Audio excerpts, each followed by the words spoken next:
The two mosques we are featuring today are the Green Lane Mosque in Birmingham and Nur al-Islam from Leighton.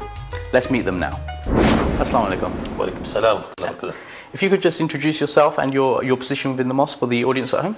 My name is Shoaib Ahmed Mirpuri. I'm the General Secretary of Masjid Al-Hadith UK and Green Lane Mosque. If I could just start by asking you, I mean, obviously we've been to Green Lane Mosque and it's such a huge building, huge mosque, and so many different departments. How do you manage to organise all the various different departments within the mosque? My brothers and sisters, we try to run the mosque according to Islamic Sharia.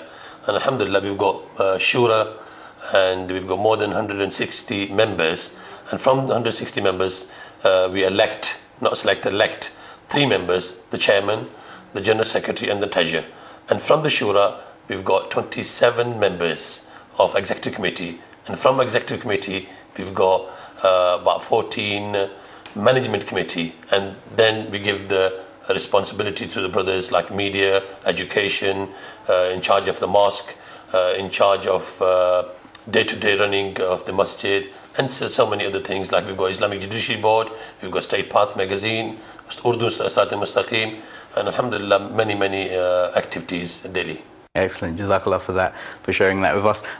Okay, what we'll do, without further ado, we'll take a look at this mosque. We actually visited Green Lane Mosque about 3 months ago. Inshallah, we had a wonderful time there. And here is the showreel, so you yourselves can take a look at what it's like to be inside Green Lane Masjid in Birmingham.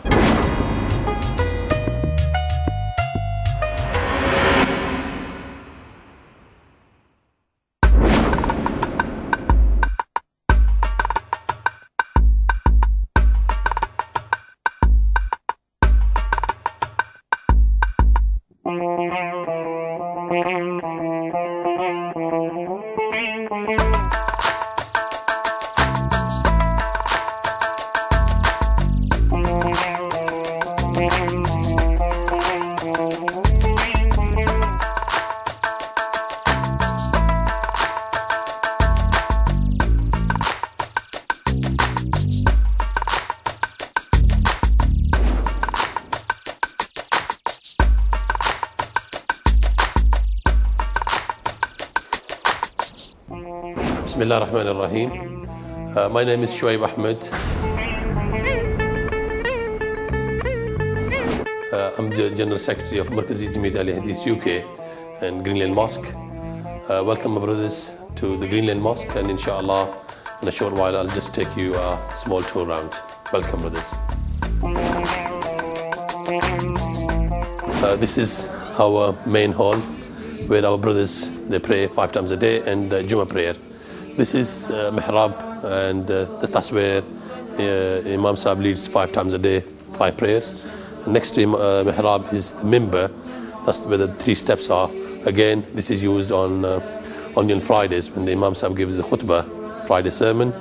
And even sometimes if he wants to give a lecture, and they may use this mimbar for giving the talks in English, Urdu, Arabic, any language.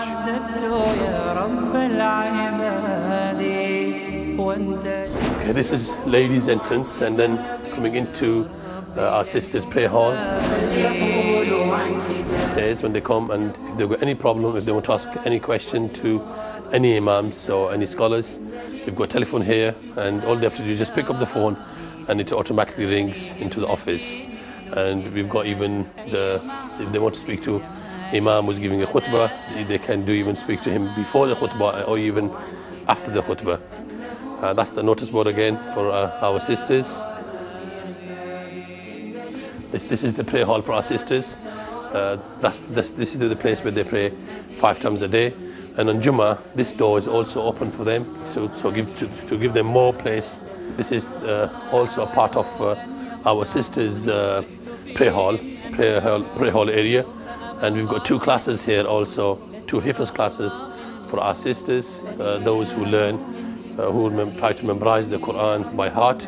We've got 2 classes for them, and they learn between 5 and 7. And also at weekends, we've got classes for our sisters in this masjid and even in other part of the building too. I'll take you now to the wudu area where our brothers, they can do wudu to pray 5 times a day. That's the place where they make ablution and keep coming. And then this is the sinks for our brothers again. and but again, we've got soap, dryers, alhamdulillah, and then coat hangers, that's again for our brothers. Weekend, that's all the hall is for our sisters.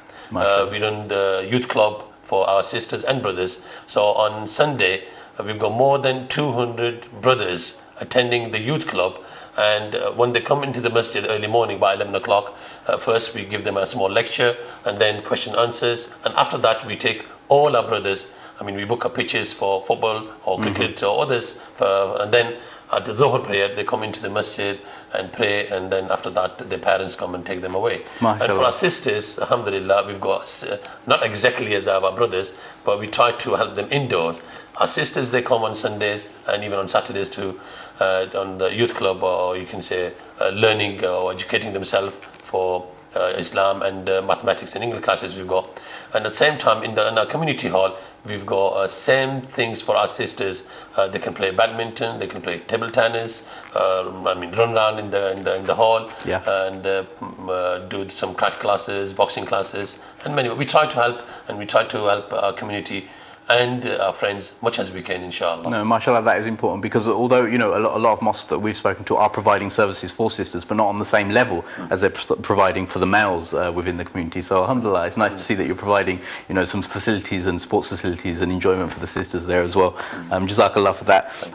Just one other thing we'd like to ask you, could you give us a specific example regarding the community now, because obviously the mosque is all about the community and it's there for the community and in fact belongs to the community. Would you be able to give a specific example when someone in the community has perhaps had a problem or had an issue that they need help with and where they've come to the mosque, and just explain for us what the issue was, what you did to help them and what the eventual outcome was? Well, I mean, we've got, you can say nearly every day or every week, there are our brothers and sisters, and even non-Muslims, they come and ask for help, and we try to help them as much as we can. Sometimes people come and ask for money, sometimes people come and ask for help when they've got problems with as a husband and wife or with the children. And I can remember one couple of months ago, a sister came, and I was shocked. A sister came and she says, I need to sleep in the masjid, I've got no place to sleep.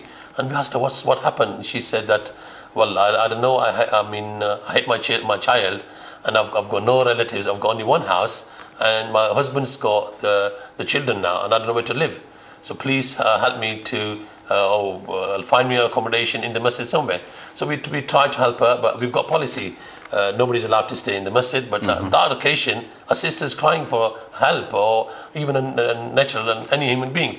If anybody comes to us, and we try to help them as much as we can.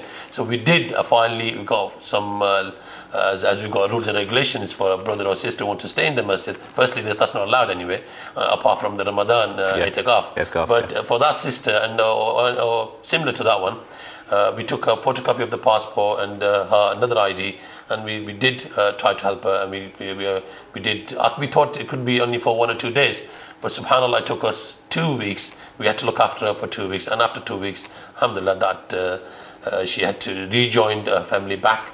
And we told her that even Islam says, do not hit your children. And she said, well, I made a mistake and now I'm serving it.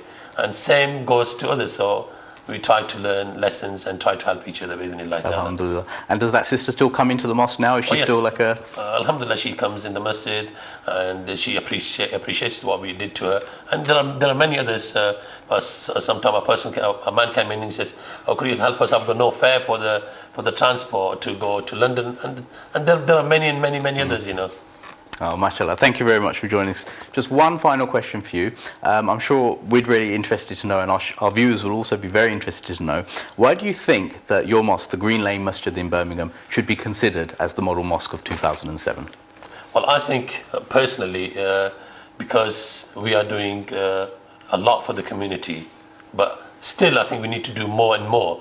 And by doing that, I mean, I'm saying that we're doing a lot for the community, like providing lectures every day, providing education for the children, helping small children, elders. So I think we deserve to be in the model mosques, and that's why we came into the model mosque, and that's our duty as a Muslim, to help each other, and especially living here in the West, we should have a more open mind when we're speaking to our Muslim brothers and even non-Muslims. Inshallah. Jazakallah khair. Thank you very much for those replies.